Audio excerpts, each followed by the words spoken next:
ಜಲವಾಗಿ ಹರಿದು ನಾ ಸಾಗಬೇಕು ಭೀಮವ್ವನಿರುವ ನಾಡಿನಲ್ಲಿ.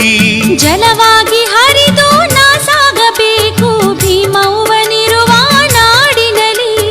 ನಿತ್ಯವು ತಾಯಿಯ ಪಾದವ ತೊಳೆದು ನಿತ್ಯವು ತಾಯಿಯ ಪಾದವ ತೊಳೆದು ಸ್ಥಿರವಾಗಬೇಕು ಧರೆಯಲ್ಲಿ ಸ್ಥಿರವಾಗಬೇಕು ಧರೆಯಲ್ಲಿ. ಪುನರಪಿ ಜನನಂ ಪುನರಪಿ ಮರಣಂ ಈ ಚಕ್ರ ಚಲನೆಗೆ ಕೊನೆಯಲ್ಲಿ.